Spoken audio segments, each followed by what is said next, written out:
Hey, what's going on, everybody? In this video, we are going to be talking about Spider-Man the Animated Series, Season 2, Episode 6, Morbius. Let's talk about it. Hit that intro, Rangers. You are watching the Fan Club. You're watching the Fan Club. And you're watching the Fan Club. Do you know what time it is? And you know what time it is. It's time for the Fan Club. Let's go. Hey! I can't do this on my own, cause you know things ain't always sweet when you out here in these streets. But my morpher when it morphed, I made a fake one. Hey, what's going on, everybody? Welcome to the Fan Club. It is your boy, Dan Brosnan, in the building. We are so happy to have you guys. In today's video, we are going to be breaking down Spider-Man the Animated Series, Season 2, Episode 6, Morbius.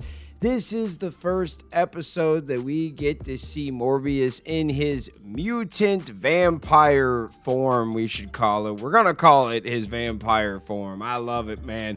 Who doesn't like Morbius? I mean, he was such a cool character. They tried to make a movie out of this character, and it would have been really cool if they put Spider-Man in it. But all of the Spider-Man villain movies just seem like they're missing something. Oh wait, they are. They're missing Spider-Man, damn it. Some of the Venom movies are entertaining, but it is so hard to watch these Spider-Man villain movies without seeing Spidey himself in some form, either if it's Miles Morales or Peter Parker, if it's Tobey Maguire's Spider-Man or Andrew Garfield's, just some type of Spider-Man would work with these stories. That's why a lot of these villain movies are failing, in my opinion. But let's get into today's video. This episode of Spider-Man the Animated Series opens with Spider-Man grappling with his own mutating condition, his worst fears realized, and the possibility of a cure offered by Dr. Mariah Crawford. His pursuit of car thieves leads to a painful injury, highlighting his vulnerability. At the Hardy Foundation, he presses Crawford for the cure, citing her previous success with Kraven the Hunter, but she hesitates due to potential side effects. His frustration boils over, leading him to forcibly search the lab for the serum before escaping pursuing guards. Meanwhile, Michael Morbius, working tirelessly on his neogenics project at Empire State University, unknowingly becomes the catalyst for a tragic transformation. Peter, seeking to test the serum safely on his own blood, is interrupted, leaving a sample accessible. Morbius discovers the blood sample, mistaking it for Peter's neogenics research, revealing Peter's genetically engineered blood, believing it holds the key to granting powers. His romance with Felicia Hardy is intertwined with his research, revealing his desperate search for a cure for a disease plaguing his European hometown, fueled by his study of vampire bats. Peter's own struggles with his feelings for Mary Jane are revealed, fueled by his fear of his mutation. Back in the lab, Morbius's experiment takes a horrific turn when a loose bat interferes, causing it to be exposed to Peter's engineered blood via the neogenic recombinator. The bat then bites Morbius, initiating his horrifying transformation.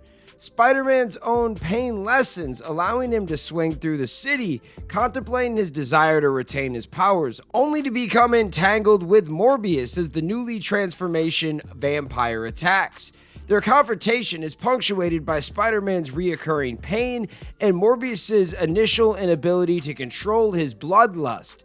The discovery of Morbius's recording reveals the devastating truth. Spider-Man inadvertently caused Morbius's vampirism by leaving his blood sample accessible. Guilt-ridden, Spider-Man races to find Morbius, warning Felicia, who dismisses his concerns as jealousy. Morbius, torn between his desires and his conscience, briefly resists his hunger for Felicia's blood.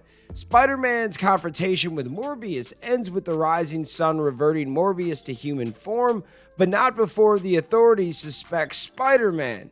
Spider-Man, feeling responsible, decides to use Crawford's serum to eliminate his powers, only to discover that the cure has an unforeseen catastrophic side effect.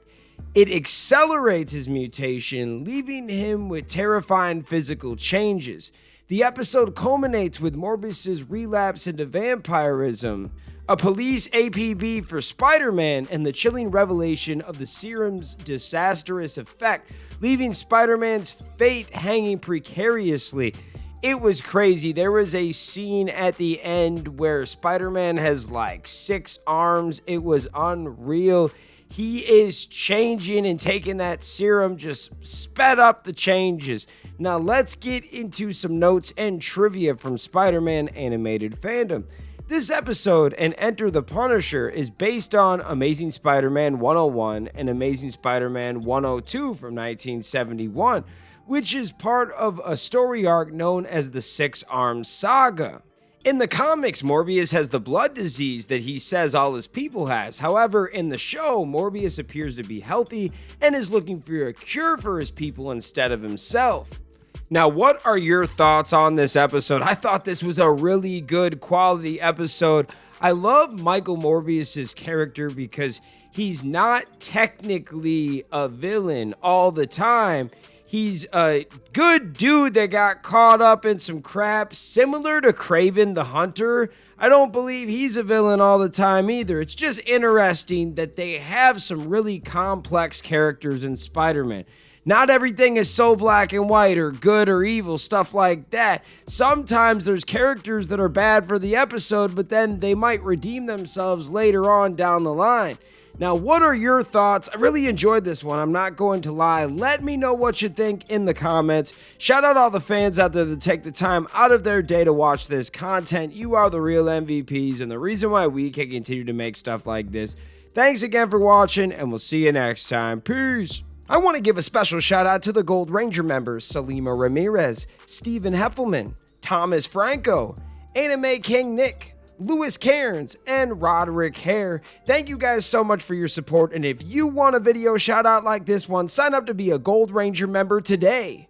Hey, what's going on? Thank you so much for watching this video. Please like, subscribe, hit that share button, and if you can, please sign up to be a member today. We have 3 membership power-ups. We have the Gold Ranger power-up, the most popular. You get into our exclusive fan club chat group. We have fan-exclusive videos that we are adding monthly now, and you get a video shout-out. Yes, folks, at the end of our videos, I will shout out your name. We also have the Quantum Ranger power-up where you get monthly meetings online with me. Yes, folks, we will talk once a month on Zoom, and you can give me your ideas for future episodes. And then we have a professional package, the Dr. K power-up. That is for businesses that want to tap into the platform. If you guys can, please sign up to be a member today. It is highly appreciated and it helps us keep these videos going. Thank you so much for watching, and we'll see you next time. Peace. Hi, we're Bulk and Skull. We have been requested by the fan club to say something funny.